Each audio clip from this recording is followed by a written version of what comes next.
조용한 소망. 현대는 왜 문화와 예술의 위기인가? 1.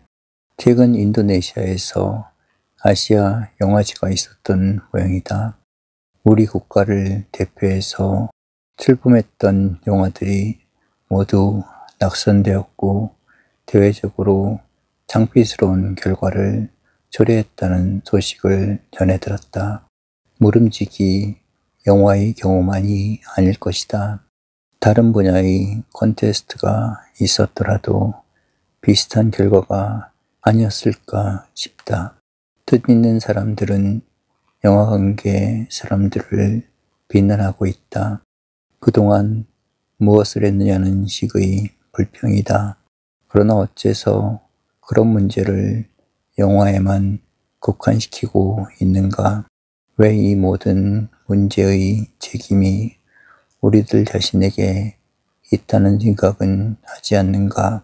우리 문화 및 예술의 수준이 70밖에 안 되면서 90점을 왜 따오지 못했는가 하고 일책한다면 그것은 더 불행한 결과가 된다. 후진사회에 갈수록 지성인들까지도 모든 책임을 다른 사람에게 미루기 좋아한다. 지금 우리가 바로 그런 위치에 처하고 있다. 그러면 무엇이 오늘의 문화 및 예술의 불모성을 만들고 있는가? 우리 모두가 시정해야 할 근본적 과제는 무엇인가? 2. 사람들은 물질 및 황금만능주의 풍조와 가치관이 정신과 문화적 가치를 전락시켰고 그 결과가 오늘의 문화와 예술의 빈곤 상태를 만들었다고 말한다. 대부분의 문화 종사자들과 예술에 뜻을 둔 사람들이 그렇게 평하고 있다. 그러면 배금주의 사상에 빠졌다는 사람들은 누구란 말인가? 국민 전체가 그렇게 되었다고 한탄한다. 그러나 생각해보면 어느 나라의 국민들도 내버려 두면 그런 흐름을 따르도록 되어 있다. 비단 우리 국민만이 그런 것은 아니다. 또 그렇게 되었다면 그 잘못된 방향과 가치관을 바로잡아줄 사람은 누구여야 하는가? 문화와 예술에 종사하고 있는 우리들 자신이 아니고 누구이겠는가? 왜 우리들 자신의 1차적 책임은 회피하면서 2차, 3차적 책임을 지고 있는 정부나 교육계에 그 잘못을 돌리고 있는가? 국민 대중은 기차의 객착함과 비슷한 위치에 있다. 기관차가 끌고 가지 않으면 객착한들은 전진할 수가 없다. 기관차에 해당하는 문화인들과 예술인들이 국민 대중을 선하게 이끌어갈 의무는 망각한 채 국민 대중이 왜 따라오지 않느냐고 불만이라면 그것은 언어 도단인 것이다. 사회가 황금만능과 배금주의 사수에 빠져 문화와 예술적 가치를 소홀히 여긴다고 문화계의 지도자들은 말하고 있다. 그러나 답답한 일이다. 최근에는 문화인들이 누구보다도 황금 앞에 머리를 숙이고 있으며 예술가들이 돈을 위해 정신을 쏟고 있는 현상이 더 뚜렷한 것이 아닐까. 우리 선조와 선배들은 그래도 선비정신이 있었고 언제나 예술이 돈보다 귀하며 학문적 활동은 모든 노력에 앞서는 것으로 믿고 있었다. 그러나 최근에는 문화인들과 예술인들이 누구보다도 돈을 사랑하며 경제적 보수를 위해 작품 활동을 하면서 사회를 책하고 비난한다면 그 자체가 더욱 쑥스럽고 우스운 일이 아닌가. 차라리 남을 비판하거나 잘못된 책임을 타인에게 돌리기 전에 우리들 자신의 자세와 위치를 바로잡는 일이 더 기묘할 것이다. 상업주의 자체가 나쁘다는 것은 아니다. 건전하고 올바른 예술과 문화적 노력의 대가에는 잘못이 없다. 문화인이나 예술인들 자신이 돈을 목적으로 살면서 국민 풍토나 사회의 방향만을 탓하는 습관은 버려야 한다. 돈을 위한 문화활동이나 예술활동은 반드시 그 종말을 스스로 독촉하는 결과가 된다. 3. 독재사회에서는 물질적 건설이 남고 민주사회에서만 문화예술이 꼽힌다는 말은 자주 듣는다. 그 뜻은 무엇인가? 문화와 예술은 정신적 분야의 활동이며 그것은 민간 주도성을 띄워야 한다는 말이다. 스파르타는 부강이 목적이었기 때문에 문화를 남기지 못했으나 아테네는 문화를 사랑했기 때문에 그 정신적 유산이 오늘까지 존경을 받고 있다. 그러므로 사상, 학문, 예술 등 문화적 노력은 관의 지원과 후원은 받을 수 있어도 정부 주도형이나 관 주도형으로 이루어져서는 안 된다. 김일성 체제의 북한의 문화와 예술은 김일성 체제와 더불어 자라 그 체제가 끝나면 자연히 소멸된다. 공산주의 문화도 공산사회가 끝나면 반드시 그 자취를 감추는 운명을 벗어나지 못한다. 문화와 예술이 백성들 속에서 자라 백성들 전체 속에서 열매를 거두지 못했기 때문이다. 정치나 정부와 더불어 출발한 문화는 그 정치와 정부와 운명을 같이 해도 국민들과 더불어 시작해서 자란 문화활동은 언제나 그 열매가 국민 대중과 함께 영구한 것이다. 그래서 뜻이 있는 사람들은 모든 문화와 예술적 활동은 관주도형이나 정치 목적의 것이 되지 않기를 바라고 있다.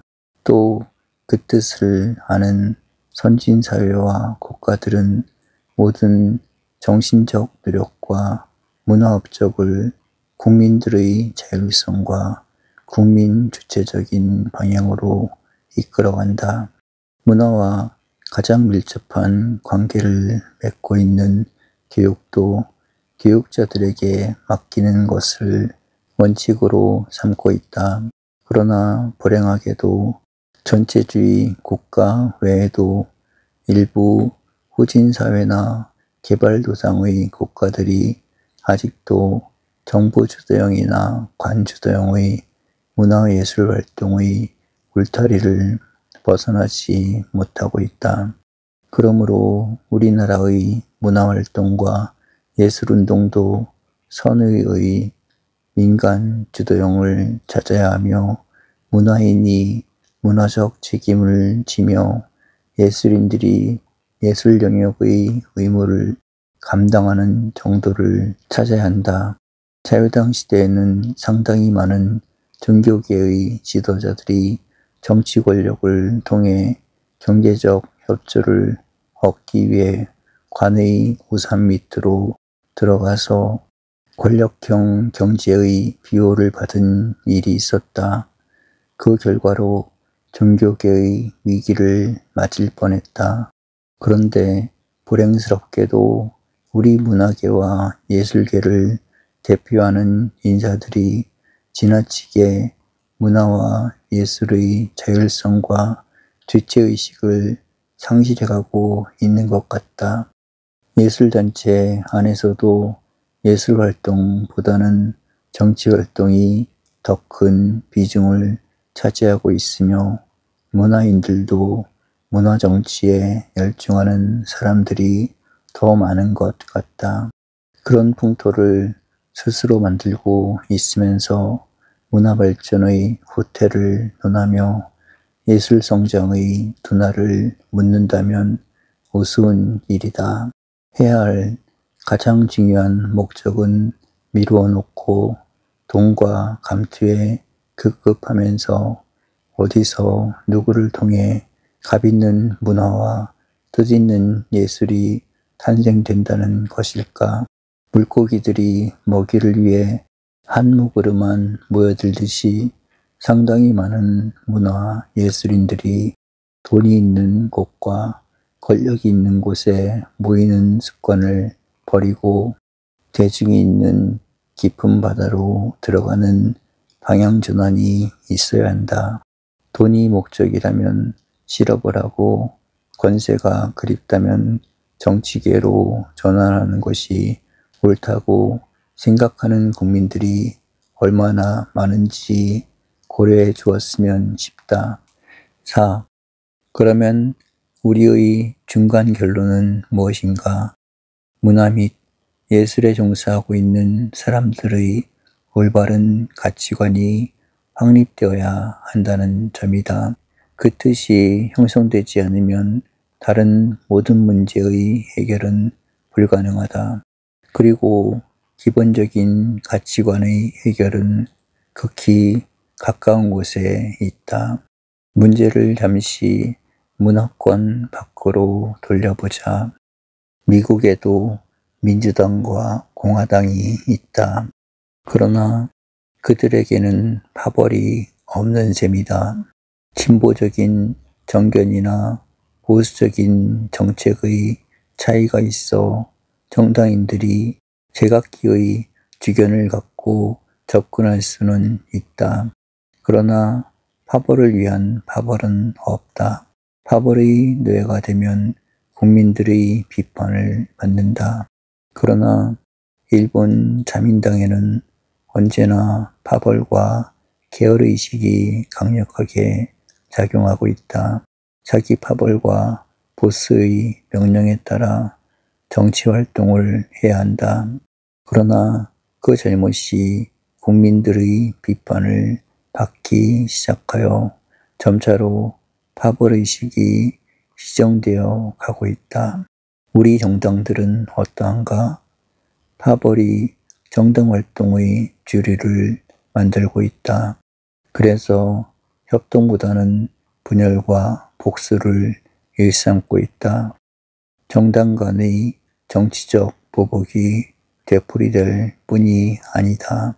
같은 정당 안에서도 생사를 건 투쟁과 보복이 계속되고 있다. 그래서 국민들은 정당을 필요악으로 걱정하며 정치인들의 신망을 떨구고 있다.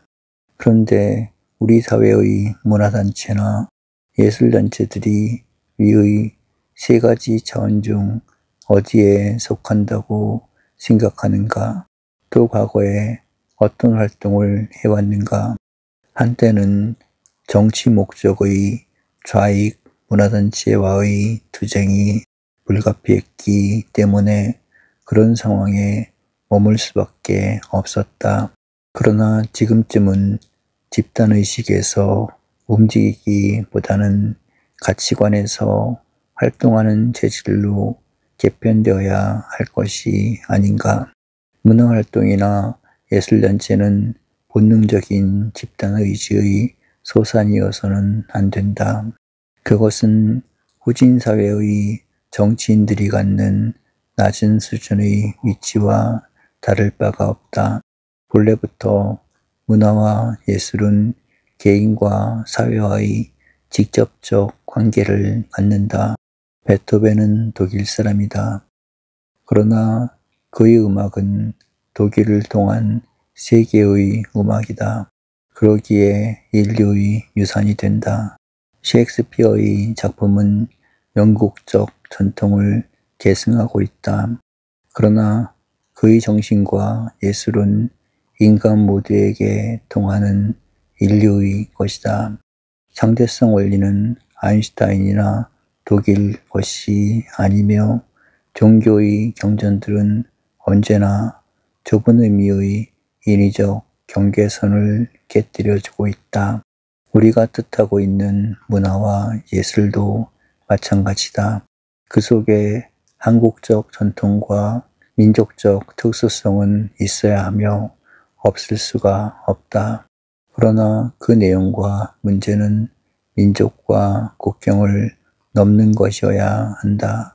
그러므로 그러한 예술작품이나 문화유산을 담을 수 있는 그릇들도 개방적이며 국민적이거나 세계적인 것으로 발전해야 한다.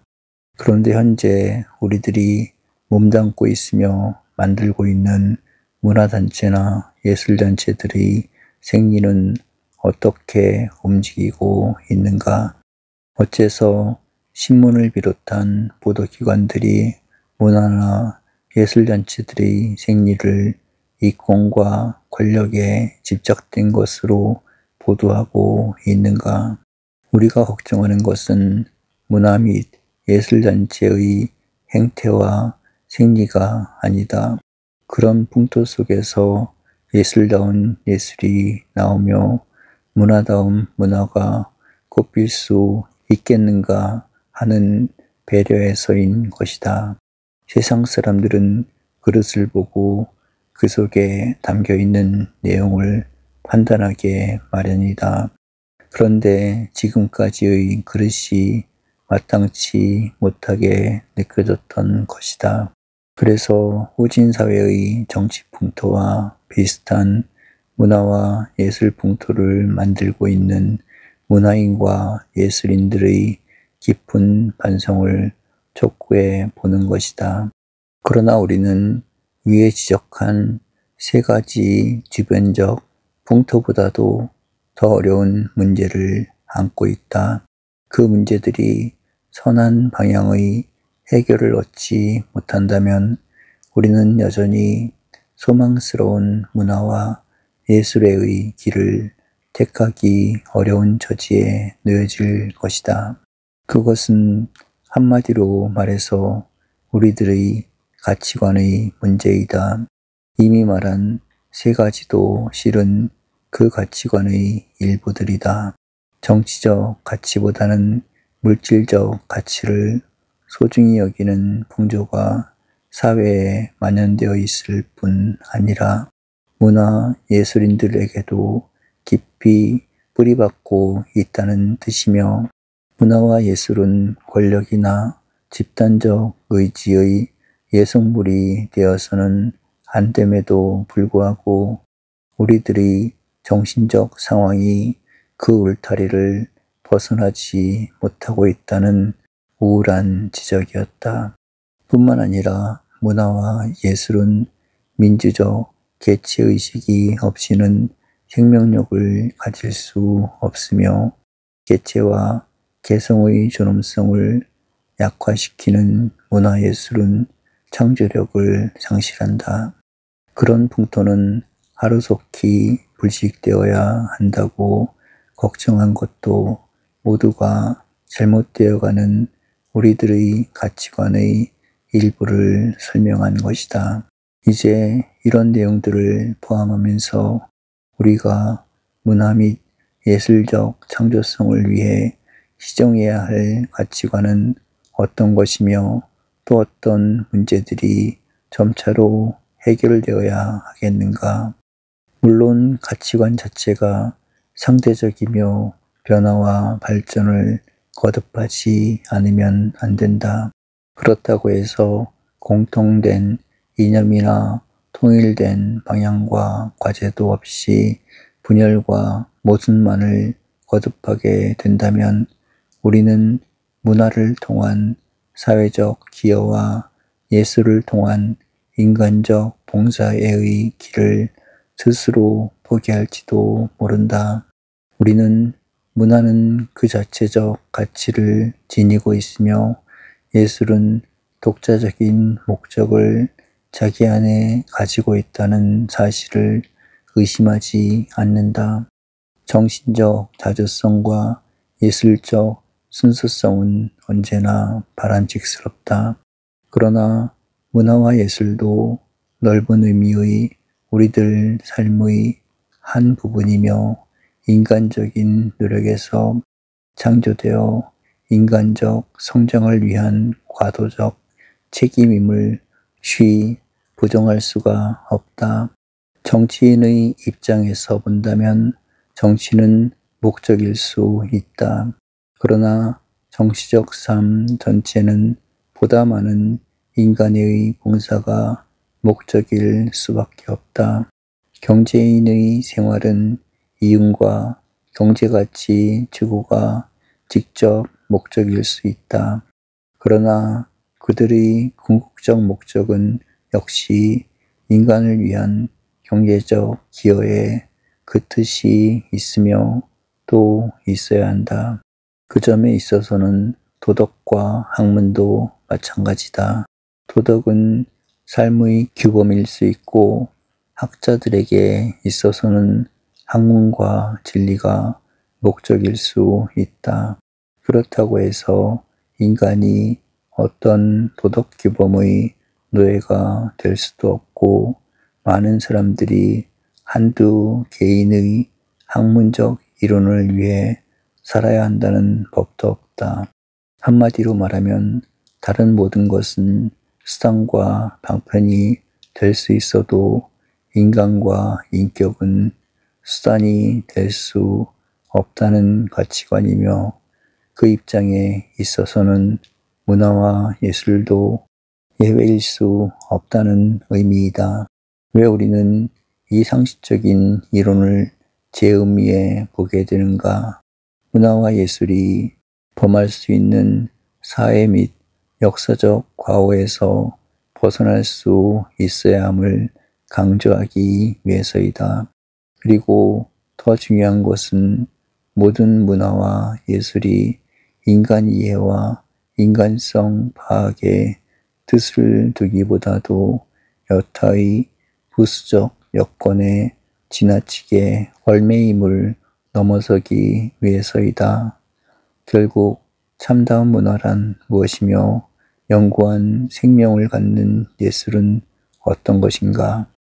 인간의 본성과 본질을 깊이 파악하고 이해하며 그것을 밝혀주는데 있지 않겠는가? 그래서 그 문화적 유산과 예술적 창조품이 인간과 더불어 연구하며 우리들의 삶과 관련을 맺고 있는 만큼의 보편성을 가지는 것이 아니겠는가. 공산소련을 망명해 떠난 베르지아예프는 단테의 인간관과 세계관이 그 당시의 사상을 상징하는 것이면서 또 그 사회와 역사를 이끌어갔다고 말한다. 그리고 셰익스피어의 영혼성은 그가 인간을 누구보다도 영혼의 상태에서 파악했고 보여줄 수 있었기 때문이라고 말한다. 그는 다시 도스토옙스키는 괴테보다도 심각하게 인간을 이해할 수 있었고 그 점에서는 괴테를 훨씬 앞지르고 있다는 결론을 내리고 있다.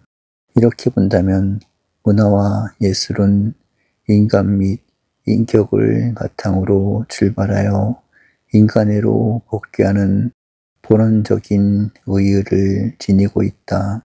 그러므로 모든 문화와 예술에 종사하는 사람들은 자아의 재움과 성찰을 통한 어떤 인간관과 그에 따르는 세계관을 갖고 있어야 할 것이다.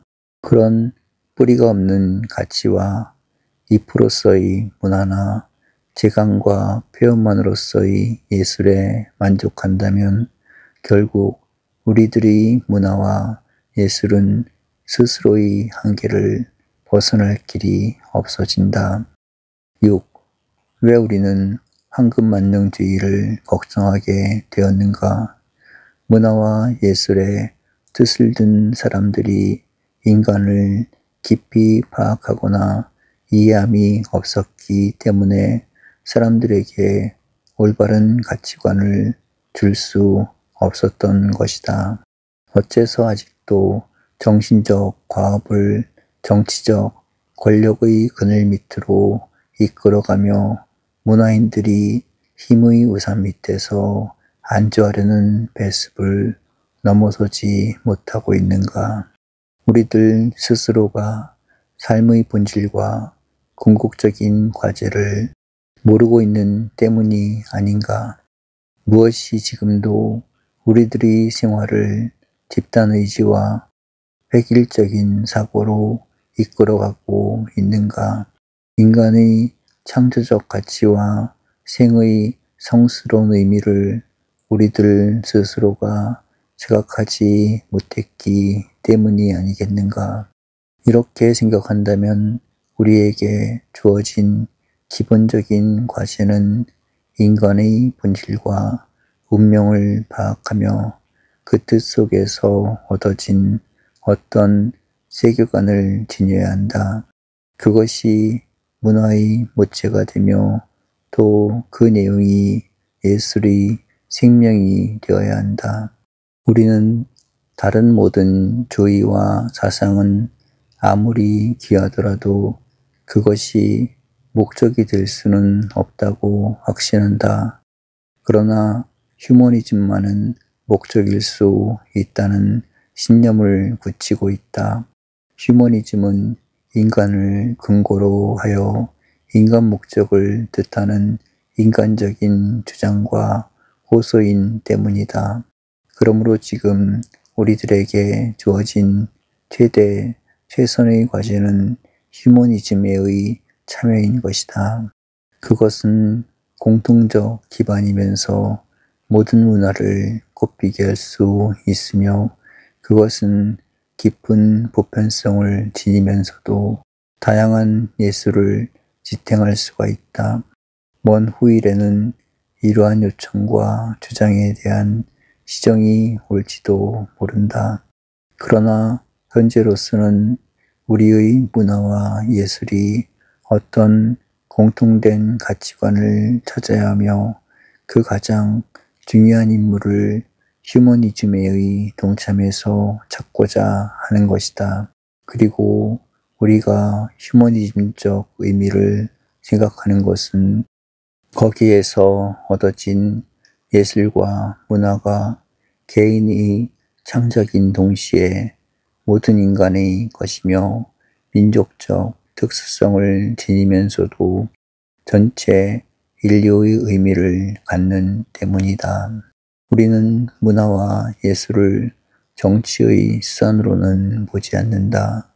그러나 참다운 문예운동이 잘못된 정치 노선이나 현상을 선한 방향으로 이끌어줄 수 있다는 자신을 포기할 수는 없다.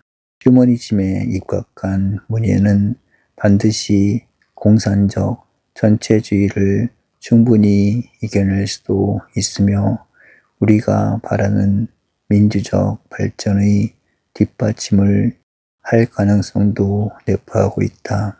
그리고 이러한 휴머니즘을 뿌리로 삼는 문화와 예술은 그 자체가 하나의 세계관을 창조, 동반할 수 있기 때문에 세계 어디서 누구와도 통할 수 있는 세계관으로 발전할 수가 있다.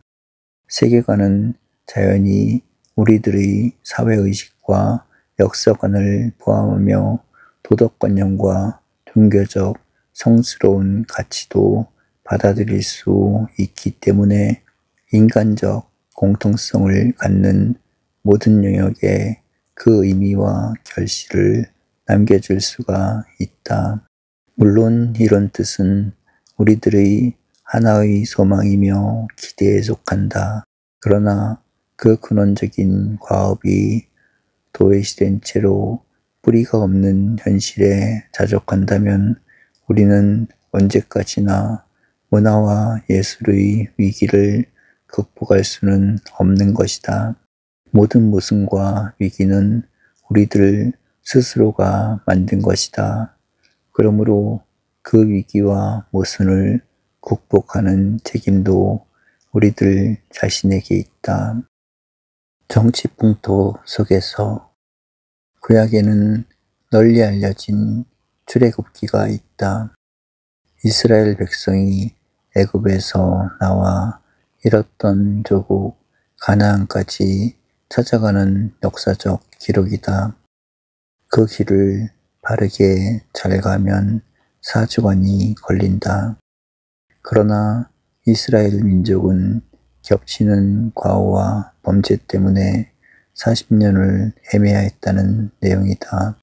지금 우리는 선진국가들이 찾아갔고 마침내는 온 인류가 택하게 될 자유민주주의의 역사를 더듬고 있다. 정도를 선하게 걸으면 멀지 않아 도달할 수 있는 목표를 우리들 자신의 과오와 범악으로 긴 세월을 방황하게 되지 않을까 걱정스럽다. 개인의 성장을 위해서도 여러 가지 시련과 역경은 있는 법이다. 하물며 한 국가와 민족의 진로에 어려움이 없기야 하겠는가. 그러나 역경과 모순을 스스로 만들어가면서 민주발전의 길을 어긋내거나 역사의 과정을 지연시킨다면 그것은 우리들 모두의 잘못이며 후대에게 수치스러운 행적을 남길 뿐이다. 최근 우리는 조석으로 이맛살을 찌푸리게 하는 사태들을 전해 듣고 있다.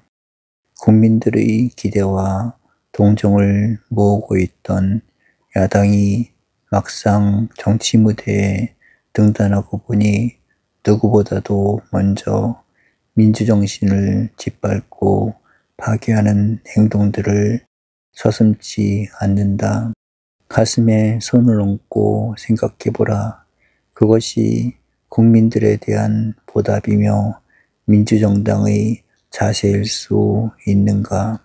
우리는 여당의 과거를 언제까지나 들추려고는 하지 않는다.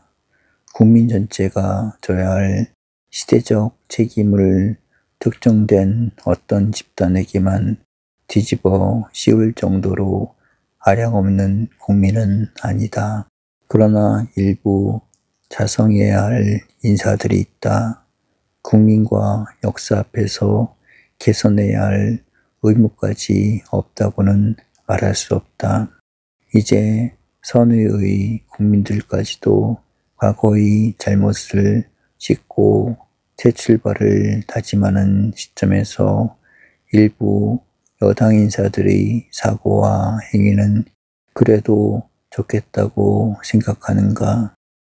설상가상격으로 우리 경제계를 주름잡고 있는 재벌들까지도 납득할 수 없는 창피스러운 경쟁 아닌 싸움을 벌이고 있다. 그들이 선의의 협조를 하더라도 국가적 경제 위기를 극복하기 어렵다는 사실을 국민들이 모두 걱정하는 터인데 지금 그런 지각 없는 대립을 일삼을 때이겠는가. 이럴 때일수록 뜻있는 국민들은 정부와 공무원들의 품위 있는 기강과 건전한 대민행정을 원하고 있다. 그것이 과도기를 지혜로이 넘기려는 국민들의 요청인 것이다. 국민들은 현 정부가 깊은 정치적 개입을 하지 않기를 원하고 있다. 그것은 민주국가를 위한 공약으로 되어 있기 때문이다. 이제 공무원들의 자세가 흐트러지며 정부가 국민과의 공약을 소홀히 여긴다면 그 또한 어려운 문제가 아닐 수 없다. 이런 상황들 속에서 생각이 있는 국민들은 지금은 이럴 때가 아니다라는 발언을 금치 못하게 되는 것이다. 한때 세계적인 철학자로 공인받던 버틀란트 러셀의 말이 생각난다. 현대의 비극은 지혜로운 사람들은 회의주의에 빠져 행동을 하지 못하고 어리석은 사람들은 이상주의에 도취되어 불필요한 행동을 일삼는다는 것이다. 오늘의 우리가 그런 것 같다. 생각이 앞서는 사람들은 참여보다도 냉소적으로 현실을 대하며 생각이 부족한 사람들은 힘의 행사가 문제를 해결할 수 있는 듯이 잘못을 저지른다. 그러나 사회와 정치는 이성과 신념과 의지를 갖춘 상식에서 처리되며 해결되는 법이다. 우리는 항상 그런 사람들을 자각 있는 중견 사회의 일원이라고 생각해왔다. 그들은 언제나 건전한 참여의식을 갖고 있으며 양심의 자율성을 지켜온 사람들이다. 정치 체제가 잘못되었을 때에는 그들이 따돌림을 받기도 했고 행정 일부로부터는 경원시 당하기도 한다. 그러나 그들에 의해서 국가는 건전히 성장해 온 것이다. 자각 있는 중견사회의 국민들은 앞장서서 정치계에 뛰어들지 않는다. 정치보다 귀중한 일이 얼마든지 있다는 사실을 직접 체험하고 있는 애국자들인 때문이다. 그들은 일부의 성급한 정치인이나 수상과 방편을 일삼는 정당인들을 만족스러이 여기지 않는다. 인격과 사회의식을 갖추지 못한 사람은 지도자가 될 수 없다는 사실을 알고 있으며 후진사회는 정치 과잉 때문에 불행해진다는 역사적 교훈을 잘 알고 있다. 이런 자각 있는 국민들이 볼 때는 왜들 이러는가 하는 의구심을 금치 못하게 하는 것이 오늘의 현실이다. 그러면 이러한 문제들의 해결은 어디서 찾을 수 있는가?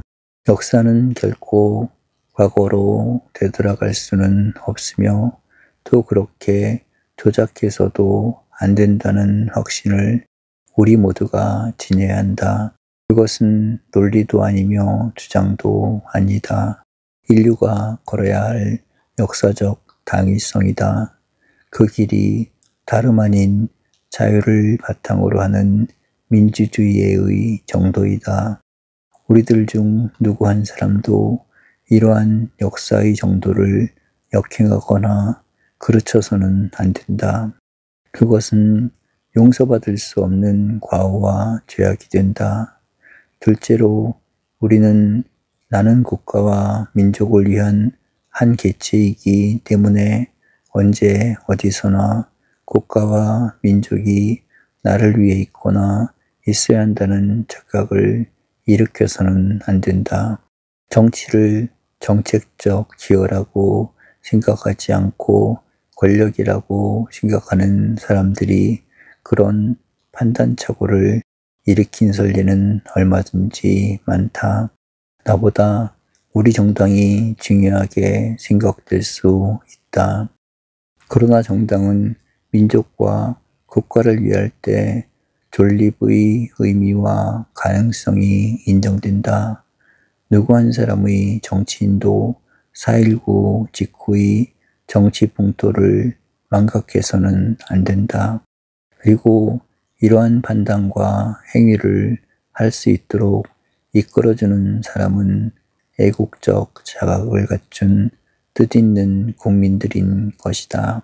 셋째로 오늘과 같은 때일수록 우리 모두는 양심적 자율성을 회복할 수 있어야 한다. 우리들의 판단과 행동이 출발하는 곳도 양심이며 모든 것이 귀착되는 공통점도 양심이다. 내 양심의 자율성을 포기하는 사람은 온갖 노력과 사회적 책임을 송두리째 무로 돌리고 만다. 최근 역사에서도 우리는 그런 사례를 얼마든지 보아오지 않았는가? 양심의 자율성이란 다른 것이 아니다. 역사와 사회 속에서 무엇이 이루어져야 하겠는가를 묻고 내가 그 뜻에 순응하는 일이다. 나를 위해서가 아니다. 우리들이 정당이나 권력을 위해서도 아니다. 역사의 바른 선택을 위해서이며 사회의 건전한 발전을 위해서 무엇이 이루어져야 하겠는가를 찾아야 한다. 그리고 우리는 그 뜻을 따르는 것이다. 여기에는 아집도 용납될 수 없고 독선을 강요해서도 안 된다. 이성적 판단을 기다리기 전에 힘을 행사해서도 안 되며 대의를 알면서 소리의 노예가 될 수는 더욱 없다. 거기에는 언제나 뚜렷한 판단과 행위의 기준이 있을 뿐이다. 국민 다수를 위해서 선의의 창의적 기여가 있어야 한다는 뜻이다. 민주주의는 다른 것이 아니다. 인간이 목적이며 다수가 그 표준이 된다는 뜻이다. 그러기 위해서는 뜻있는 국민 전체가 선한 의지와 신념을 갖고 저마다의 창의적인 노력과 봉사로 참여할 수 있어야 한다. 일을 하지 않는 것은 잘못이다. 그러나 일을 그르치는 것은 더 큰 잘못이다. 우리 모두는 애국적 원시안을 갖고 조용한 희망을 쉬지 않고 찾아나가야 하겠다. 과오를 범하는 지도자가 없기 위해서도 정도를 걷는 다수 국민들의 노력이 선행되어야 한다. 조국의 영광은 그들의 조용한 전진에서 이루어지겠기 때문이다. 우리의 조용한 소망. 요새 우리는 모두가 무엇인가 새로운 것을 기대하고 있다. 낡은 것들이 지나가기를 원하기 때문에 새로운 것을 바라는 것도 사실이며 정치적인 민주화가 사회 전체의 기대로 부착되고 새로운 발전을 원하고 있는 것도 현실이다. 무엇을 기대한다는 것은 누군가 새로운 것을 가져다 주리라는 뜻에서이기도 하나 나 자신이 새로운 것을 위하여 어떤 노력을 해야겠다는 의지도 포함하고 있다. 그러면 지금 우리 모두가 뜻하고 있는 새로운 희망은 무엇인가? 여러 가지 사실 중에서 가장 기묘하고도 중대한 과업은 어떤 것이겠는가? 한마디로 말한다면 어떻게 우리 조국을 튼튼한 반석 위에 건설하는가 합니다. 오랜 역사 동안 우리 민족은 수많은 존폐의 위기를 겪어왔다.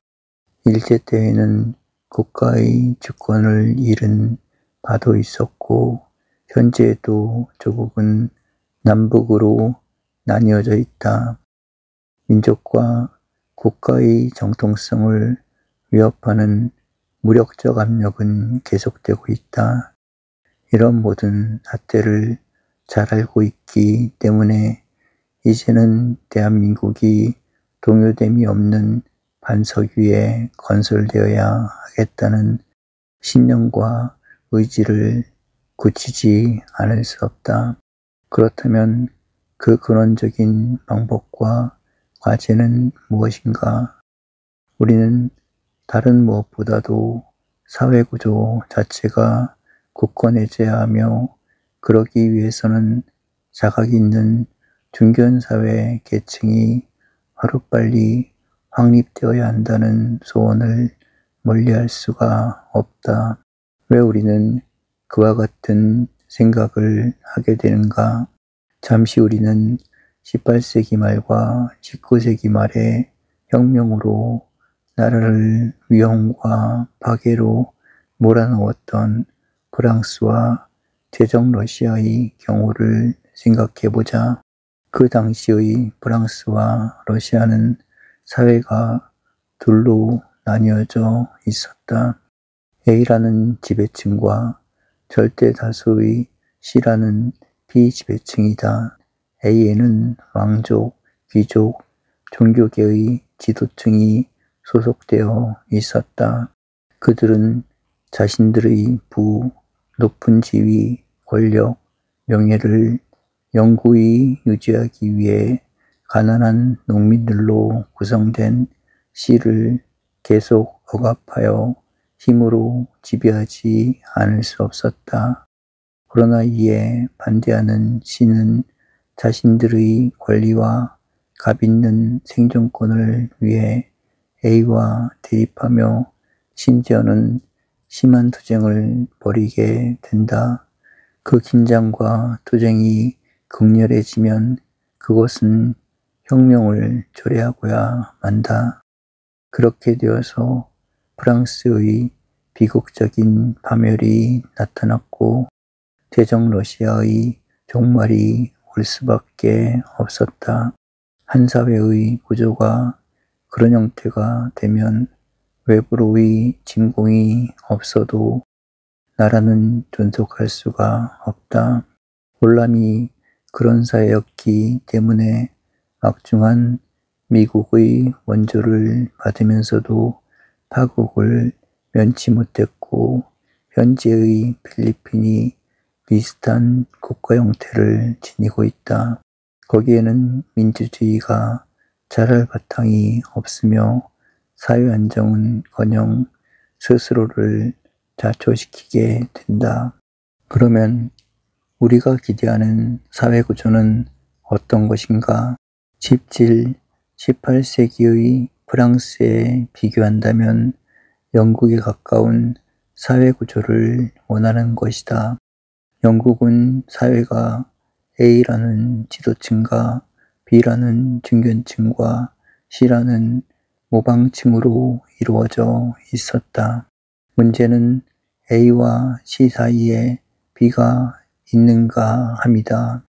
B라는 중류 및 중견 사회가 확립되면 A는 지배층에서 지도층으로 바뀌며 C는 스스로를 피지배의 위치에서 모방층으로 자처하게 된다. 우리는 같은 A라고 해도 지도층과 지배층은 확실히 구별할 수 있어야 한다. 민주국가에서는 지도층이 있으나 전체주의 국가에는 지배층이 그 위치를 차지하게 됨을 잊어서는 안 된다. 그리고 C에 속하는 사람이 스스로를 비지배층이라고 생각할 때는 항거와 투쟁을 원하나 모방층으로 자처할 때는 협조적인 노력을 아끼지 않는다. 지금도 우리는 우리나라에는 중류사회 계층이 확립되어 있기 때문에 국가의 장래를 걱정하지 않는다는 많은 선진사회의 국민들을 대하고 있다. 영국은 일찍부터 B가 형성된 사회구조를 갖고 있었다. 영국의 종교 지도자들은 A보다도 B와 C를 위해 노력했고 산업혁명 뒤의 혼란을 국민 전체를 위하려는 지도 이념으로 극복할 수가 있었다.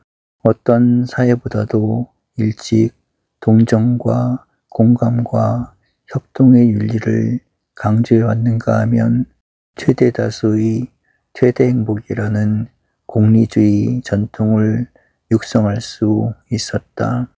그 결과로 의회 민주주의가 개발되었고 경제의 복지체제를 확립할 수도 있었다. 오늘은 미국이 그 뒤를 계승하여 성공하는 사회가 되었다. 일본도 그 대열에서 뒤지지 않고 있다. 작년 일본의 어떤 여론조사에 따르면 국민의 80% 이상이 자신들의 생활에 만족하고 있다는 통계였다. 그것은 일본도 중견사회가 충분히 육성된 증거라고 볼 수 있다. 그렇게 되면 다른 모든 문제들은 순탄히 해결되며 국가의 기틀을 반석 위에 구축할 수가 있다. 그러면 우리에게 주어진 시급한 과제는 무엇인가? 우리도 속히 자각 있는 중견사회를 형성해야 하며 그 결과로 월남과 같은 운명을 벗어날 수 있고 공산세계보다 우월한 사회를 만들어야 한다. 그러면 누가 그 책임을 감당할 수 있는가? 한 사회의 건설은 남이 만들어다 주는 것도 아니며 세월을 기다리면 자연히 찾아오는 것도 아니다. 우리들 자신이 자각과 신념을 갖고 좋은 조국을 건설해 가야 한다. 우리들 스스로가 자각 있는 중견사회의 일원으로 참여하여 그 권리와 책임을 다하지 않으면 안 된다. 그러면 그 방법이 무엇인가? 우리들 각자의 생각과 행위와 가치관에 어떤 변화가 와야 한다. 새로운 것이 내 속에서 일어나며 희망과 목표를 우리들 스스로가 설정해 나가야 한다. 내가 새로워지지 않으면서 사회의 변화를 원하며 우리들의 생활이 바뀌지 않으면서 국가의 선한 발전을 뜻한다면 그것은 공허한 기대에 그치고 만다. 그러면 무슨 변화가 어떻게 와야 한다는 것인가? 우선 우리들의 의식구조, 사고방식, 가치관의 변화가 와야 한다. 그런 변화가 없으면 사람들은 지배자로서의 A가 되기를 원하거나 항거자로서의 C가 되기를 원할 뿐 B가 형성되지 못한다. 항거하지 못하는 C는 자포자기에 빠져 자신과 국가의 비운을 자신도 모르는 사이에 만들고 만다.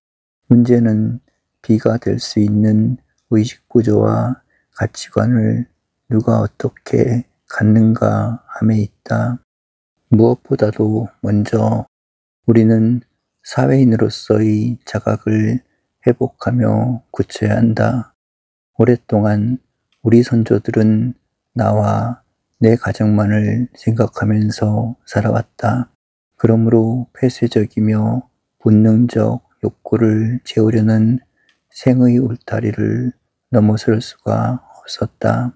그 때문에 국군에는 비참이 깃들었고 민족의 장래는 점차로 아문을 짓게 해왔다. 심지어는 오랜 파당과 상잔의 음모로 민족의 자멸을 초래하고야 말았다. 그들은 나와 내 가정이 잘 살면 그만이라고 생각했을 뿐 우리 사회와 국가가 바르게 성장해야 나와 가정도 잘 살 수 있게 된다는 생각을 하지 못했다. 우리가 걱정하는 것은 아직도 우리들의 대다수가 폐쇄적이며 이기적인 사고방식을 넘어서지 못하고 있다는 사실이다. 국가와 사회가 잘 되어야 나도 잘 살 수 있으며 우리 가정도 번영을 누릴 수 있다는 생각으로 바뀌지 못하면 비극의 울타리는 무너지지 않는다. 정치인들에게 있어서도 마찬가지다. 나와 내 정당이 목적도 아니고 최후의 목표가 아니다. 선한 국가를 만들기 위해 정당이 필요하며 그 정당을 통해 나 자신이 정치 이념을 구현한다는 뜻을 가져야 한다. 만일 내가 출세하기 위해 정당을 만들거나 정당에 가담하며 정당의 궁극 목표는 정권을 쟁취하는 데 있다는 생각을 넘어서지 못한다면 그 정당은 여전히 필요악의 한계를 넘어서지 못한다. 누가 정권을 잡느냐 하는 문제보다는 어떻게 더 좋은 국가를 만드는가 함이 문제이다. 어느 정당이 승리하는가 함보다는 어떻게 더 살기 좋은 사회를 만드는가가 중요하다. 그렇게 되기 위해서는 우리 모두가 사회적 자각을 높여 나와 가정과 국가를 동시에 생각하며 행동하는 참여의식을 함양하지 않으면 안 된다. 이러한 사고의 변화는 우리들의 생활 자체의 변화를 가져올 것이며 국가와 역사의 발전에 이바지하게 된다. 나를 위해서 100의 노력을 바치지 않고 나를 위해서 50을 바치며 사회를 위해 50의 정성을 바치게 되면 그 자신과 사회에 각각 100의 결실을 남겨 200의 결과를 찾아 누리게 된다. 후진사회와 선진사회의 구별이 여기에 있으며 행복한 국가와 불행스러운 국가의 차이가 여기에 나타난다. 그러므로 우리는 나의 행복과 운명을 사회와 더불어 찾으며 가정의 성장과 번영을 국가와 함께 누리려는 사회적 자각과 참여를 높여가지 않으면 안 된다. 이런 사람이 자각 있는 중견층에 속하게 되며 그들은 언제나 사회와 국가의 책임을 스스로 감당한다. 옳지 않은 일에 대해서는 비판과 시정을 구하며 건설적이며 선한 일에는 적극적인 노력을 아끼지 않는다. 때로는 여당과 야당으로부터 위협을 받는 일이 있어도 국권이 자신의 진로를 굽히지 않는다. 그것이 애국적인 선택이며 영구한 건설에 이바지하는 길임을 확신하고 있기 때문이다.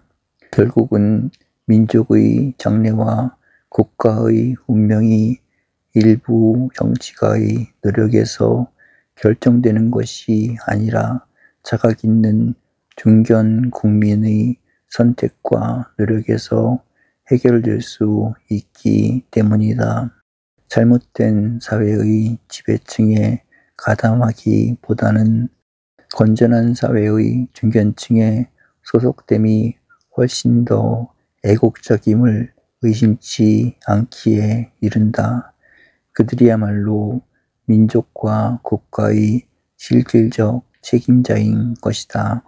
둘째로 이러한 자각 있는 중견층이 택해야 할 길은 무엇인가? 극히 당연스러우면서도 쉽지는 않은 양심의 자율성 회복이다. 인간은 누구나 양심을 갖고 있다. 그 양심의 기능을 스스로 마비시켰거나 타의에 의해 유린당하는 일도 더러는 있었다. 그러나 앞으로는 누구도 양심을 짓밟히는 일이 없어야 하며 자신의 양심을 스스로 병들게 해서도 안 된다. 언제 어디서나 양심적 판단을 스스로 내리며 그에 따를 수 있는 책임을 감당해야 한다. 양심 판단이란 무엇인가? 사회와 민족의 정리를 위하여 선과 악을 엄정히 구별하며 진실과 거짓을 날카롭게 가리며 정의와 불의를 명백히 판별하는 일이다. 그리고 무슨 일이 있어도 전자에 짝하되 후자를 택하지 않는 용기와 신념을 지녀야 한다. 이해관계에 끌려서 악을 택하며 출세하기 위해서 거짓을 묻어두며 명예에 눈이 어두워 불의의 편이 된다면 마침내는 그 자신이 불행해질 뿐 아니라 그들이 사는 사회와 국가 전체가 파국으로 달리게 된다. 지금까지는 그런 개인이 있었고 그렇게 사는 지배자들이 있었다 해도 앞으로는 우리 모두가 그와 같은 과오의 수렁을 벗어나야 한다. 그리고 이러한 양심의 자율성을 회복한다는 것은 이러한 행동과 실천이 우리들의 사회생활에서 그 결실을 얻어야 한다는 뜻이다. 10년쯤 전의 일이다. 일본의 모 사립대학 총장을 만났다. 그가 바로 사립대학 정원조절위원장의 직을 맡고 있었다. 일본에서도 사립대학의 정원은 어느 정도 사회 문제가 되어왔다. 그래서 전국 사립대학 총학장 회의에서 정원을 조정하도록 위임받은 것이다. 그 총장의 말은 대학에 따라 약간씩 사정은 다르나 10%까지의 정원 초과는 양해해 두는 경우가 있다는 것이었다. 도중에 학교를 떠나는 학생들이 생기고 지방의 대학생들은 이동이 심하기 때문에 10%까지의 변동은 묵인해도 큰 지장이 없다는 것이다. 그러므로 문교부는 사립대학 정원에 관여할 필요가 없으며 모든 사립대학들은 위원회 지시에 자율적으로 따르면 된다. 그 대신 위원장 자신이 속해 있는 대학에서는 정원을 초과하는 일이 없다는 것이다. 어떤 점에서는 불리할지 모르나 자기 대학에서 초과시킨다면 위원장의 자격이 의심스러워지지 않겠느냐는 웃음의 이야기였다. 이에 비하면 지금까지 우리나라 사립대학의 정원 문제는 부끄러울 정도로 건전하지 못했던 것이 사실이며 지금도 그 정도를 찾지 못하고 있다. 교육자들은 교육의 자율화를 요청하고 있다. 그렇다고 해서 문교부의 감독이 소홀해진다면 일부 사립대학들이 택하는 길은 어떨 것이라고 생각하는가? 문교부와 사립대학은 감독과 비감독으로 숨바꼭질을 할 것이며 사회와 학생들이 받는 피해도 짐작할 수가 있다. 일부 대학과 문교부 관계자들의 불미스러운 결탁을 막는 일조차 어려울지 모른다. 또 그런 현실을 살아온 것이 우리들의 과거였다. 이런 것은 문교부와 학원 간의 문제만이 아니다. 신문들이 매일같이 보도하는 사회 사건들이 모두 비슷한 실정이다. 이런 현실이 계속되면서 어떻게 좋은 나라와 행복스러운 사회를 꿈꿀 수 있겠는가? 그것은 연못에 쓰레기를 던지면서 맑은 물을 구하는 것 같은 어리석음이 아니고 무엇인가? 그러면 이런 문제들이 언제 어떻게 해결되는가? 우리 모두가 사회에 있어 양심적 자율성을 회복해야 한다.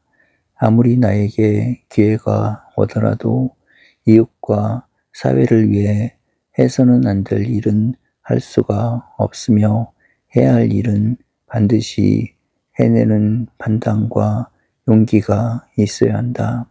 그 판단은 전체를 위한 양심에 따라야 하며 그 실천은 사회의 정의와 장래를 위한 신념에서 이루어져야 한다.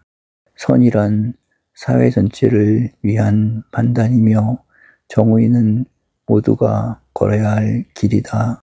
진실은 누구에게 물어도 부끄럽지 않은 것이며 값 있는 삶은 모두의 공감과 공인을 얻어야 한다. 욕심을 채우려는 곳에 선이 있을 수 없고 나를 위해 살면서 정의를 내세울 수는 없다.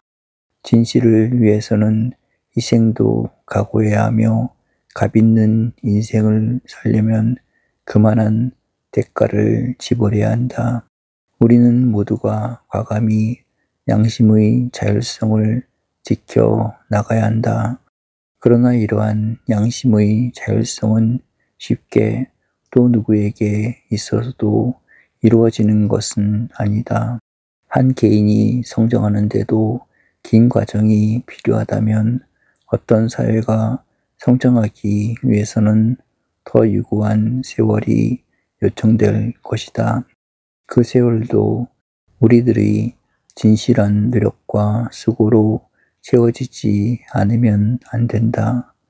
그러면 양심의 자율성을 회복하여 중견사회에 동참하기 위해 우리가 택할 수 있으며 지녀야 할 뜻은 어떤 것인가? 우리는 모두가 사실을 사실대로 보고 알며 그 사실에 입각하여 진실을 깨달아야 한다. 그리고 그 진실 위에 서서 올바른 가치 판단을 내리는 습관과 의무를 지녀야 한다.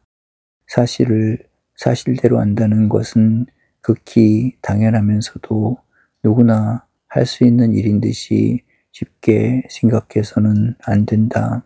따지고 보면 거짓과 조작된 허위가 너무 많은 세상에 우리들은 살고 있기 때문에 사실을 사실대로 보지 못하는 경우는 얼마든지 있다. 일상생활에서도 그렇다. 아시아 일대에서는 정부가 발표하는 수치와 세계은행이 발표하는 경제 수치가 일치되는 나라가 극히 적다고 말한다. 일본은 일찍부터 통계가 정확하기 때문에 정부 발표와 세계은행 발표가 일치되며 대만은 정부 통계에서 10% 정도를 감한 것으로 발표하기 때문에 세계은행과 맞먹는다는 것이다. 그 밖의 나라들은 통계 능력 부족이나 조작된 수치 때문에 언제나 자기 국민들을 속여가며 살게 된다는 것이다. 우리도 그쪽에 속하는지 모른다. 자유당 때는 문맹자를 모두 퇴치하고도 남았다는 통계가 나왔다. 그러나 문맹자는 여전히 남아있었다. 최근에는 쌀이 남아서 걱정스럽다는 발표를 했었다. 그러나 몇 달이 안 가서 외국에서 쌀을 사들인다는 사태를 겪어야 했다. 역시 넓게 본다면 아직 우리는 사실을 사실대로 파악하거나 알지 못함으로 진실에 이르지 못하고 있음을 부정할 수가 없다. 그러나 문제는 이런 자연적 사태에 그치지 않는다. 정치사회에 눈을 돌리게 되면 사실 아닌 것을 사실인 듯이 조작하는 일도 있으며 선전이라는 마술을 써 국민 대중을 기만하는 사태도 적지 않다. 히틀러의 허위 선전을 믿었던 독일이 불행한 국가가 되었고 한때 일본 정부는 모든 국민을 기만할 수도 있었다. 오늘도 공산세계의 지배자들은 허위와 날조된 수단으로 국민들을 이끌어 가고 있다. 이러한 사회적 현실 속에 살면서 사실을 사실대로 알지 못하며 진실을 깨달아 알지 못하게 되면 우리는 본의 아닌 과오와 사회적 범죄를 저지르게 되며 그 비극적 결과는 우리와 우리의 후손들이 짊어지지 않을 수 없다. 지혜의 빈곤에서 오는 사회악이다. 이런 사리를 가리지 못하면서 자각 있는 중견층에 낀다는 것은 있을 수가 없다. 그러므로 우리는 언제나 사실을 사실대로 파악하여 진실이 무엇인가를 아는 지혜로운 자세를 견지해야 한다. 그러나 문제는 그것으로 끝나지 않는다. 이 진실에 입각하여 올바른 가치 판단을 내릴 수 있어야 한다. 진실을 모르면 판단을 내릴 수 없고 판단을 내린 뒤에야 사회적 행위를 일으킬 수 있다.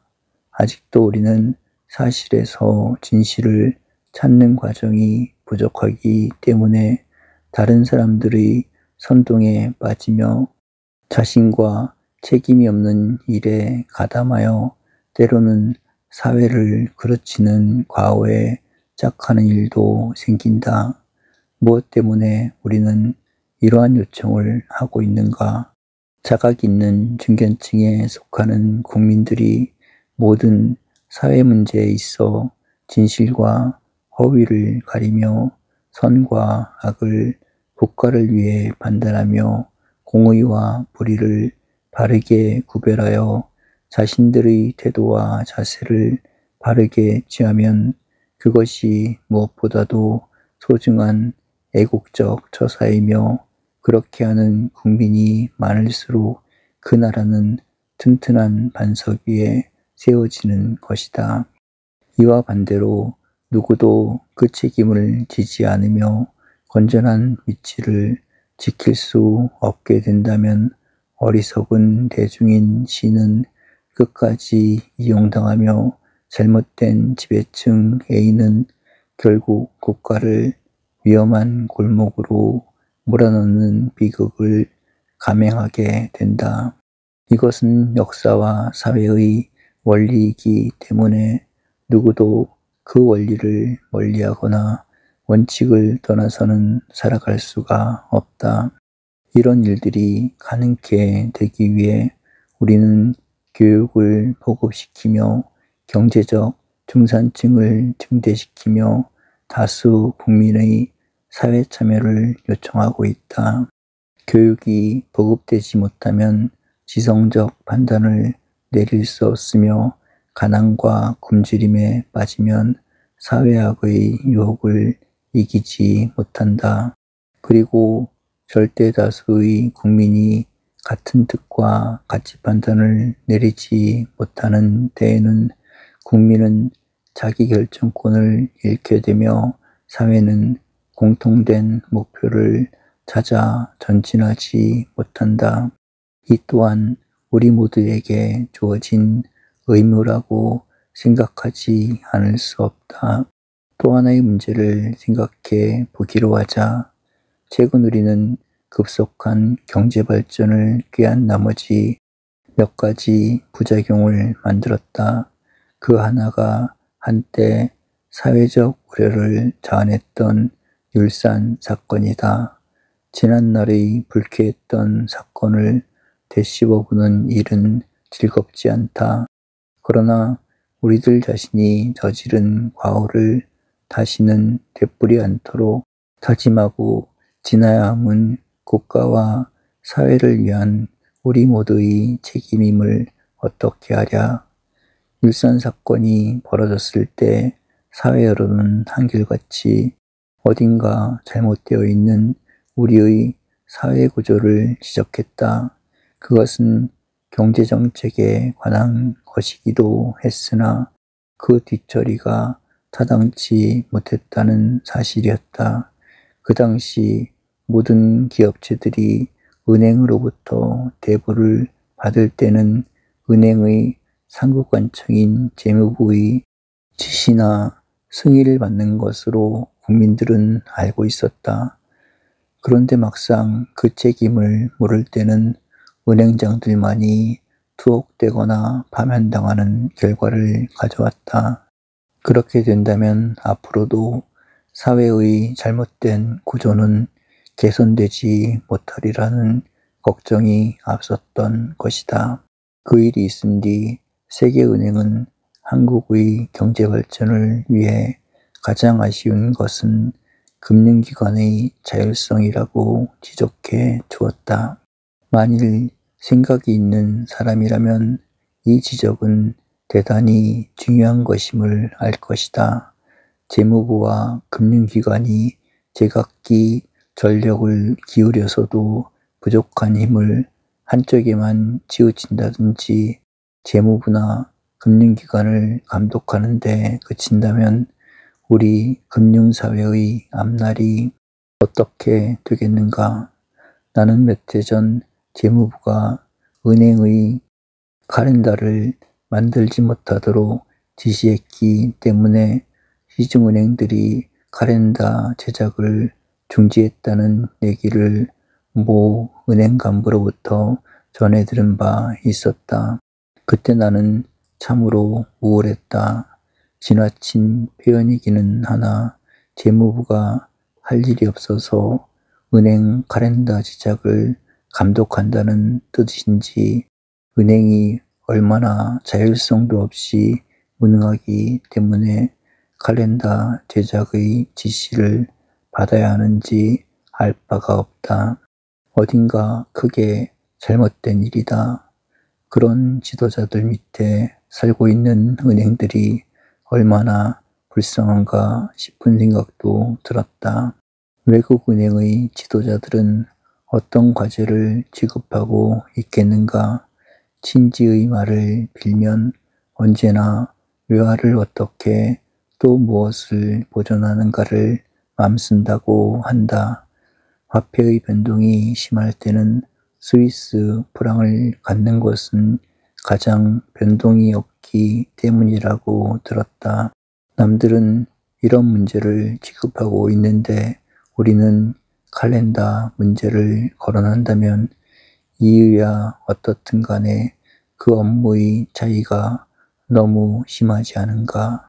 어떻게 해서든지 이러한 현상은 극복되지 않으면 안 된다.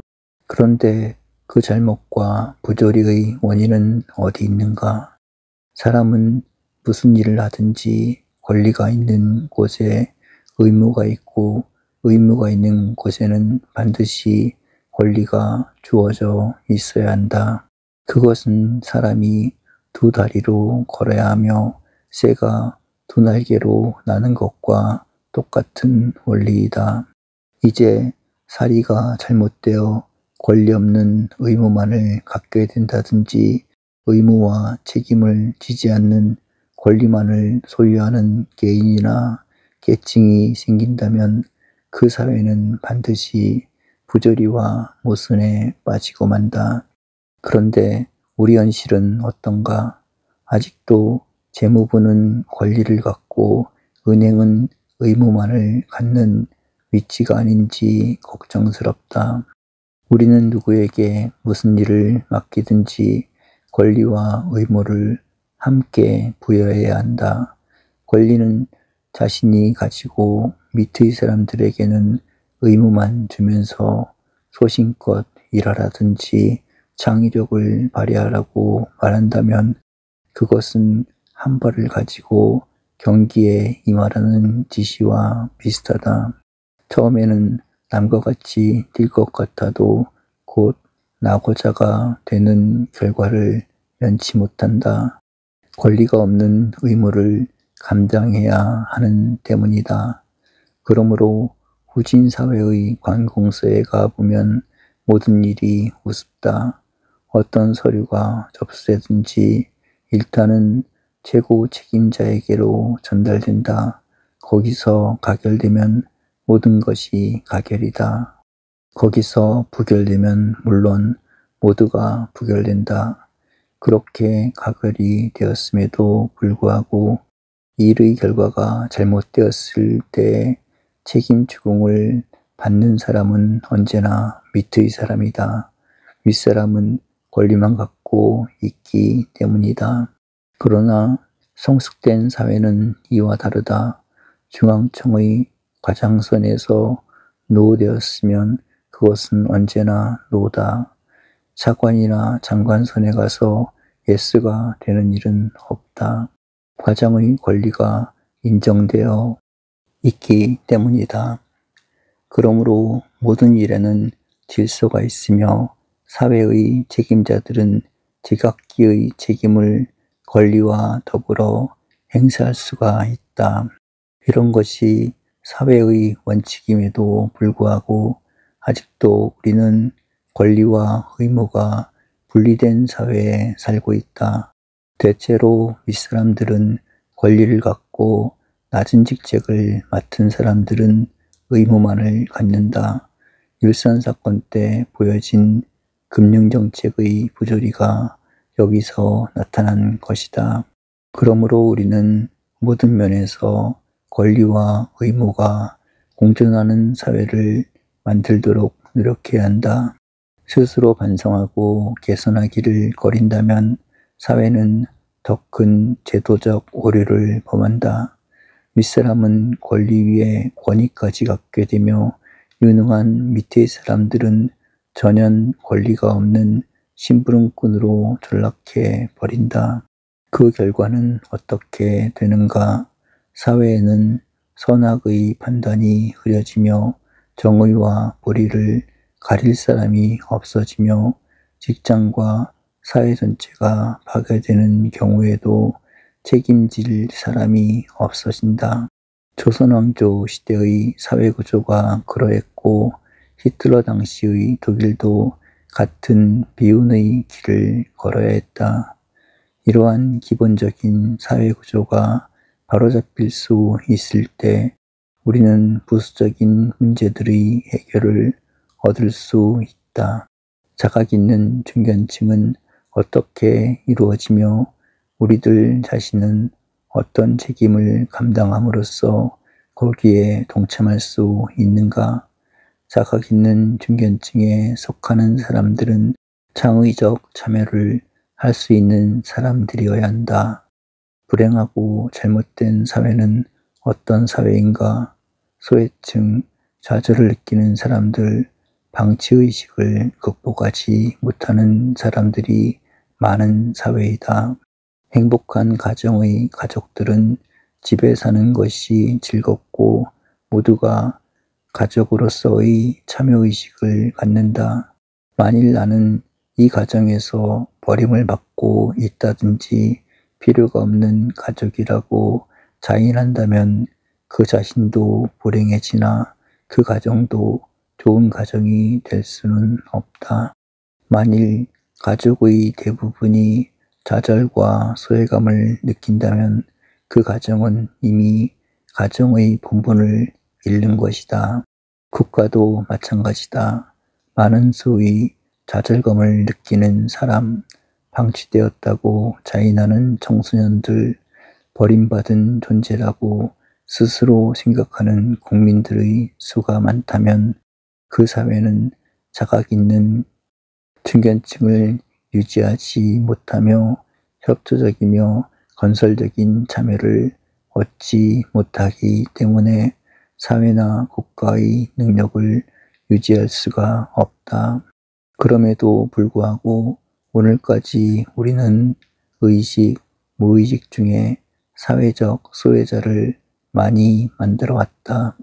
그 중에는 불가피한 결과도 있었으나 선한 반성과 노력을 했더라면 없을 수도 있는 소외층을 늘린 바도 적지 않았다. 최근 우리는 경찰 당국이 사회 범죄를 방지하기 위하여 전과자들의 명단을 소유하고 있듯이 10대의 범죄 단속을 위해 고등학교에서 퇴학을 당한 학생들의 명단을 작성하게 된다는 소식을 전해 듣고 있다. 경찰로서는 책임상 피할 수 없는 일이었을 것이다. 그러나 사회적으로 생각한다면 그렇게 가슴 아픈 일이 어디 있는가? 만일 외국인들이 그 사실을 안다면 한국 사회의 장래와 지금까지의 한국 교육을 어떻게 생각하겠는가? 우리는 지금까지 믿기 어려울 정도의 고등학교 학생들을 처벌, 제적했다. 제적을 당한 어린 학생들이 어디로 가서 무엇을 하겠는가? 학교로부터는 쫓김을 당했고 부모들로부터도 버림을 받은 청소년들이 그 반항의식과 소외 및 좌절감을 어디서 풀 길이 있었겠는가? 결국은 오늘과 같은 사회범죄의 원인을 만들게 된 것이다. 세계 어느 나라에 가든지 중고등학교 학생들은 사랑의 교육을 받아야 한다. 그래서 그 연령의 반항의식이 풀려 즐거운 참여정신으로 바뀌게 되는 것이다. 그러나 그 뜻을 교육계와 사회에서 충분히 살릴 수 없었다. 거의 무자비할 정도로 학생들을 엄격히 처벌해왔다. 그 결과가 오늘의 비극이 된 것이다. 우리가 걱정하는 것은 앞으로는 어떤 환경에 처하더라도 이 이상 청소년들을 소외자, 범죄시하는 추방자로 만들어서는 안 되겠다. 그것이 바로 우리 사회를 불행과 암흑으로부터 구출하는 방도인 것이다. 그러나 문제는 교육계와 청소년 문제에 국한되지 않는다. 우리는 사회 각계각층에서 소외감이나 좌절감의 노예가 되는 사람들을 만들어서는 안 된다. 그래서 선진사회에서는 경제적 복지체제, 12년의 의무교육, 누구나 버림받지 않는 의료보험의 혜택을 받도록 해주고 있다.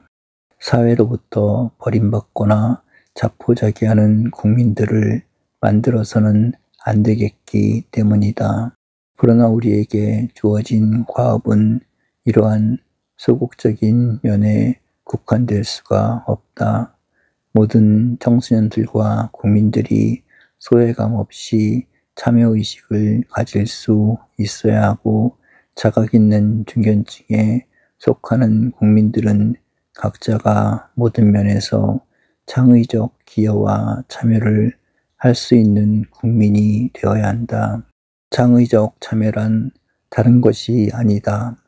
지금까지 나와 가정을 위해 살던 사람이 이웃과 사회를 위해 노력할 수 있어야 하며 일상생활에서 70의 노력과 결실을 거두며 살아온 사람이 75나 80의 노력과 결실을 사회에 남겨줄 수 있는 자세로 성장해야 한다. 경제 문제도 그렇다. 어떤 나라는 대기업가나 국제 수준의 기업인들에 의해 국민소득을 높이고 있으나 대부분의 작은 나라들은 국민 전체의 알뜰한 노력과 정성 어린 수고에 의해 국민소득과 국가 경제의 발전을 이루고 있다.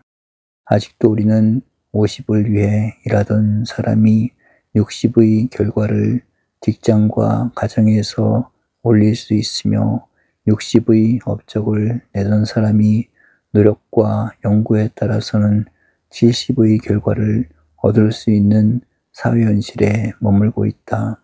이제 우리 모두가 조용히 최선을 다하여 100의 결실을 사회 모든 면에서 올릴 수 있다면 그것이 애국의 길이며 사회 발전의 접경과 정도인 것이다. 내가 할 수 있는 최선의 노력을 묻어둔 채 국가와 사회의 발전을 찾는다는 것은 어리석고도 잘못된 일이다. 창의적 참여란 다른 것이 아니다.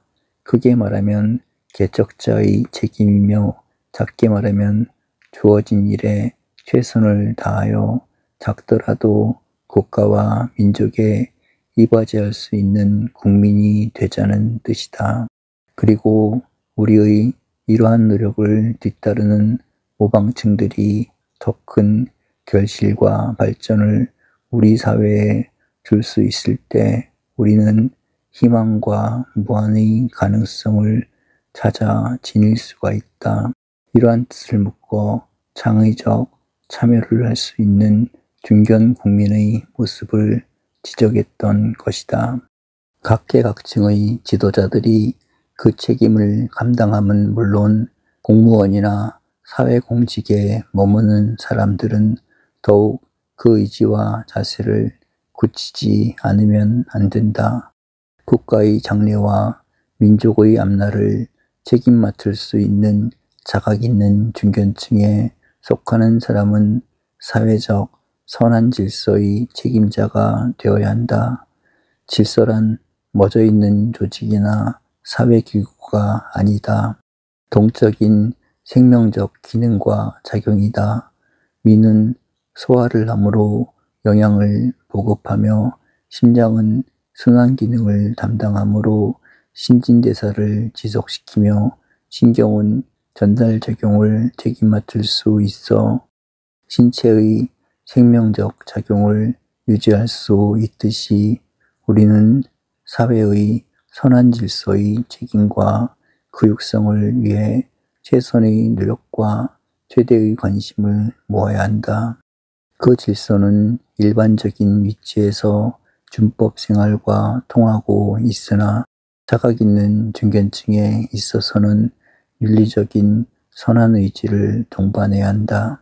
만일 우리들이 사회와 국가의 장래를 위해 선한 질서와 긍정적인 의지를 살려가지 못한다면 누가 그 책임을 감당할 수 있겠는가?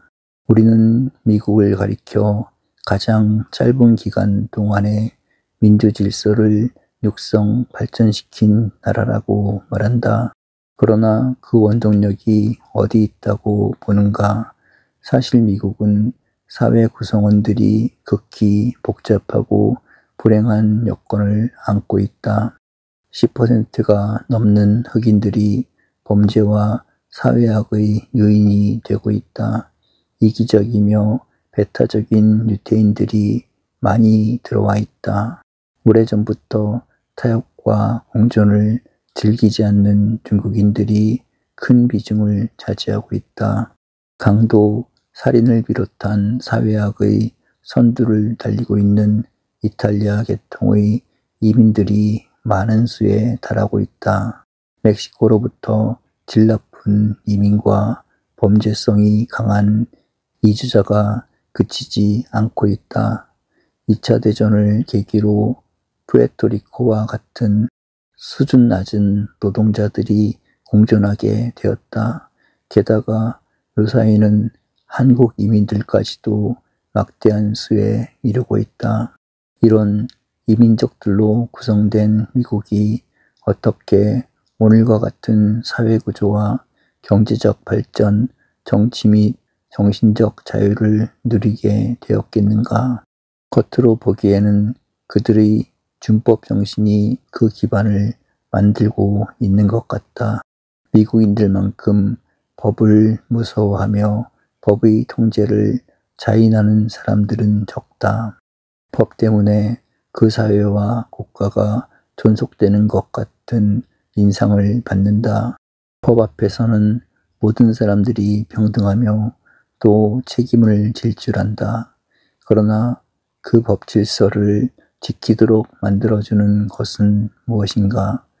미국 지도층에 속하는 사람들의 질서에 대한 의무와 그것을 지키려는 선한 의지에서이다. 아까 말한 것 같은 법과 질서에서 이탈할 가능성을 가진 이민족들이 전체 인구의 5분의 1 내지 4분의 1을 형성하고 있음이 사실이다. 그러나 전체 인구의 3분의 1 정도의 건전한 중견층들과 지도층은 사회 질서를 위한 굳건한 책임과 임무를 잘 지키고 있다. 그 3분의 1 정도의 국민들의 질서에의 의무와 책임감 때문에 오늘의 아메리카가 유지되고 있는 것이다. 건전한 종교계의 중견층들이 정직하고 신뢰심 있는 사회를 이끌어가고 있으며 교육을 받은 지성인들이 모든 면에서 사회 질서를 굳건히 유지해 가고 있다. 만일 그들까지 법에서 이탈하여 질서에의 책임을 회피한다면 아메리카는 세계에서 가장 불행하고 위험한 사회로 전락해 버리고 말 것이다. 우리가 질서에의 의무와 선한 질서의 육성을 책임맡는 자각 있는 중견층을 요망하는 이유가 여기에 있다. 이웃과 사회를 위해 자진해서 법을 지키며 어떤 경우에도 사회 질서를 소중히 지켜갈 수 있는 중견층이 없어진다면 우리는 좋은 조국과 튼튼한 기반 위에 건설되는 우리 사회를 기대할 수가 없다. 그러면 이러한 질서에의 책임과 노력은 어디서 오는가? 그 원동력은 어떻게 주어지는 것인가? 우리는 그것을 선한 사회적 의지와 신념이라고 말했다. 그러면 그 선한 의지와 신념은 어디서 오는가? 우리는 도덕과 종교적 의지와 신념을 찾지 않을 수 없다. 사람들은 대로마가 망한 것은 그들의 무력의 약화가 아니었고 도덕적인 퇴폐였다고 말한다. 어느 나라나 흥할 때는 강력한 정신력과 도덕적 정신력을 뒷받침해 주나 그 뜻을 이뤘을 때는 퇴락의 길을 택하지 않을 수 없다. 그러므로 우리들이 국가의 주인이 되는 자각 있는 중견층 인사들에게 기대하고 싶은 것은 강인한 정신력과 굳센 도의심을 견지해 달라는 것이다. 어떤 사회학도 용납할 수 없으며 모든 반질서적인 행동을 저지할 수 있는 강한 정신력과 도의심의 주인공들이 결국은 우리 사회의 기둥들이 된다. 우리는 특정된 종교나 도덕단체를 지칭하지는 않는다. 그러나 그들이 정신적 기둥이 될 수 있는 도덕의 중심이 되며 사회의지의 올바른 방향을 이끌어주기 원하는 마음은 누를 길이 없다. 그래서 종교인들과 도덕적인 사람들이 자각 있는 중견사회의 핵심이 되는 것이다. 왜 우리는 이러한 자각 있는 중견층의 증대와 또 그런 사회가 형성되기를 원하고 있는가? 그것은 어떤 민족이나 국민도 자기 결정권을 행사할 수 있어야 하기 때문이다. 자기 결정권을 행사할 수 없는 국민이나 국가는 자기 존립과 번영을 유지할 수가 없다. 우리는 흔히 갑이라는 작은 나라가 있는데 그 작은 나라는 을이라는 큰 국가의 침략이나 침범을 받아 나라가 망했다고 쉽게 생각한다. 그러나 토인비 같은 역사학자의 견해는 다르다. 그는 아무리 작은 국가라고 해도 자기 결정권을 행사하고 있는 동안은 망하지 않는다는 것이다. 로마가 망한 것은 무력이 없어서도 아니며 다른 국가의 침략 때문에 무너진 것도 아니다. 이미 자기 결정권을 상실하고 있었기 때문에 내버려 두어도 망할 수밖에 없는 위치에 도달해 있었던 것이다. 우리는 일본이 강한 세력을 가지고 한국을 침략해왔기 때문에 나라의 주권을 상실했었다고 쉽게 생각하고 있다. 그러나 구한말 당시를 더듬어 보면 벌써 민족의 결정권을 잃고 있었던 것이 사실이다. 언젠가 신문에서 읽은 일이 기억난다. 덕수궁 때 일이다. 우리나라 임금님이 왕세자와 더불어 3일간 식사를 들지 못했다. 언제 어디서 독약을 넣은 식사가 제공될지 모르기 때문에 불안으로 식사를 중단할 지경이었던 것이다. 할 수 없이 충신들이 바로 가까이 있는 러시아 영사관에서 식사를 만들어다가 자물쇠를 잠가 운반해 오고 식사가 끝나면 다시 옮겨가곤 했다는 기록이었다.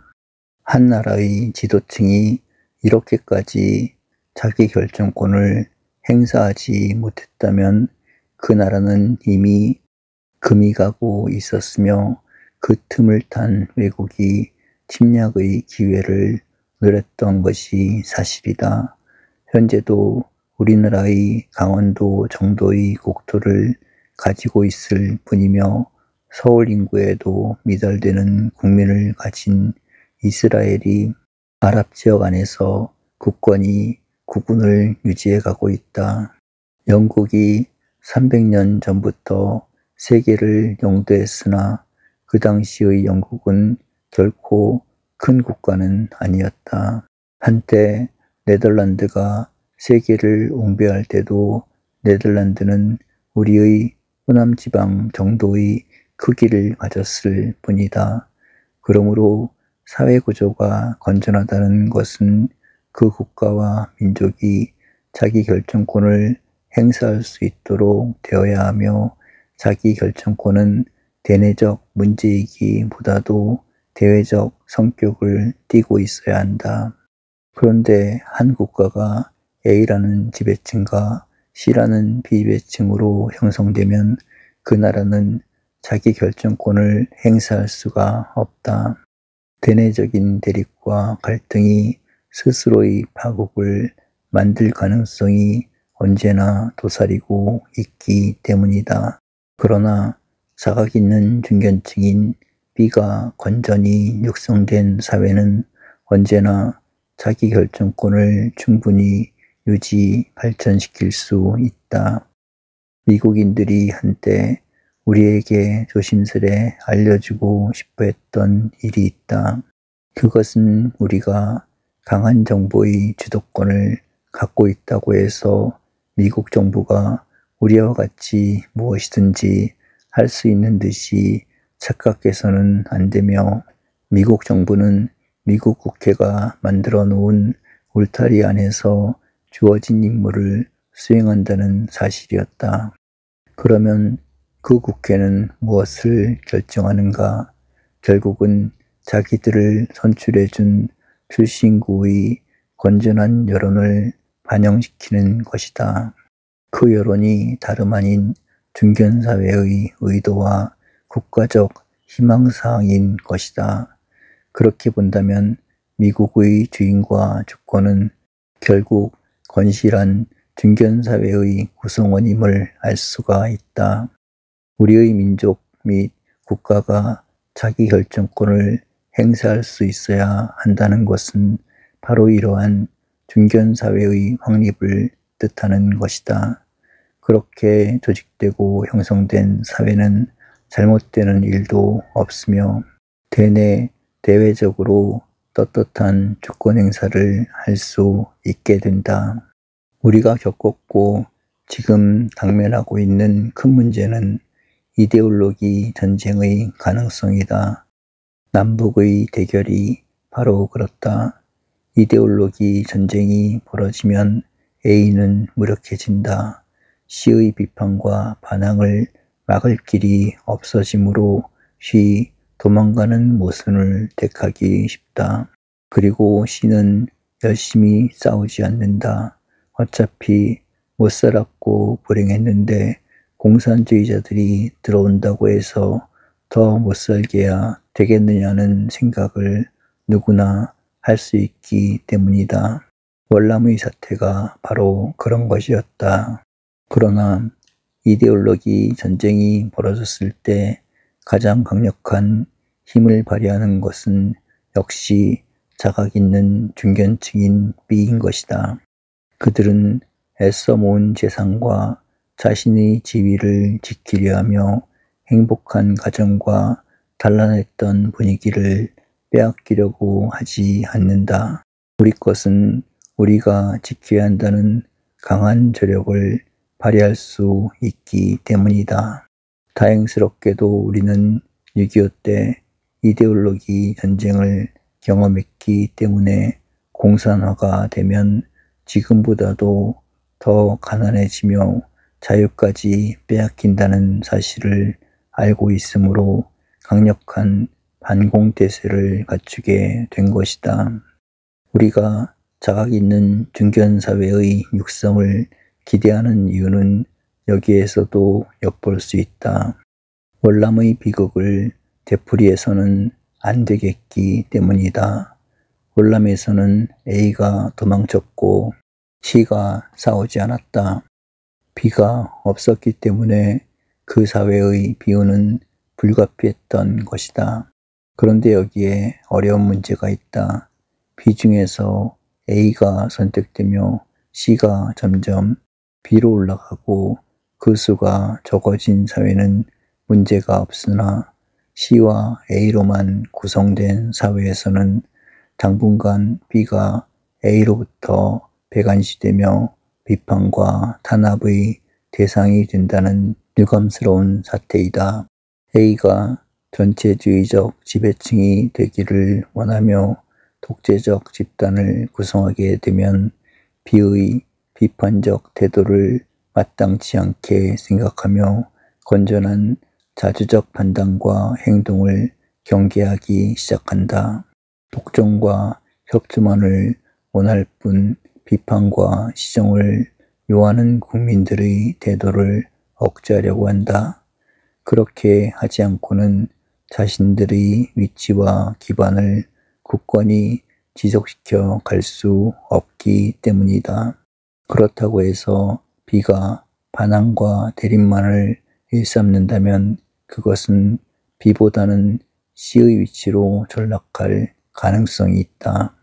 그러므로 B는 언제나 도의적 이념과 민주적 자각과 책임 밑에서 A와 협조도 하며 비판도 하고 항거도 할 수 있어야 한다.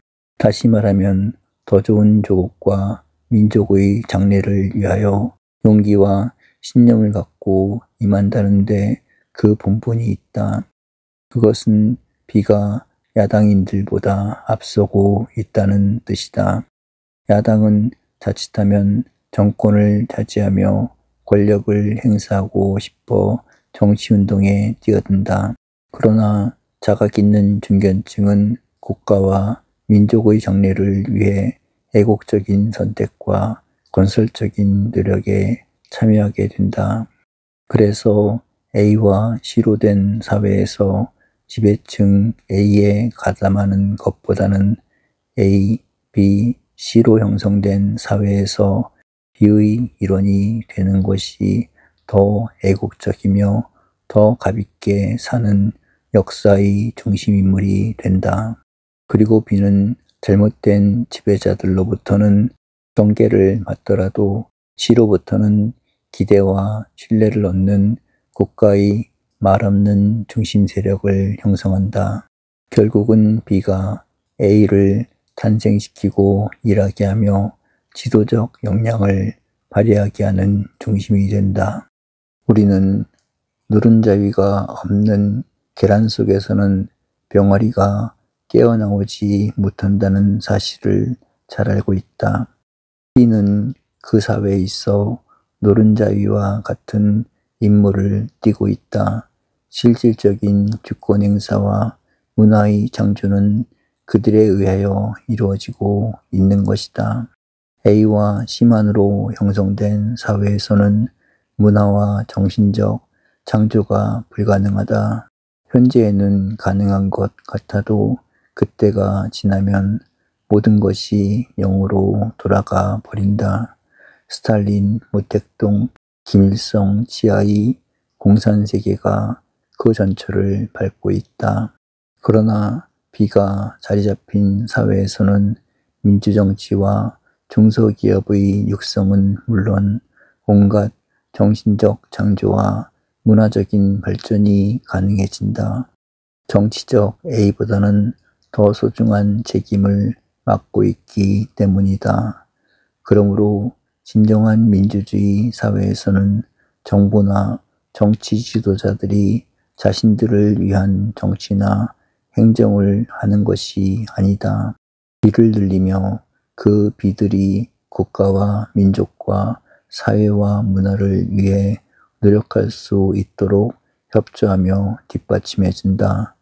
그것이 A 자신들을 위하는 길보다도 연구하며 가치 있는 행정과 정치임을 알고 있기 때문이다. 아테네의 정치가들과 행정인들은 귀했다. 그러나 그들이 그 사회의 목적이었던 것은 아니다.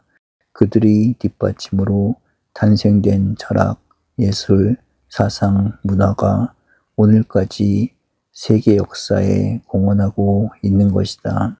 이렇게 생각한다면 우리 모두는 권리와 의무를 갖고 사각 있는 중견사회에 참여해야 하며 건전한 도의심과 국민 전체를 위한 애국심을 가지고 새 시대와 사회에 임해야 하겠다.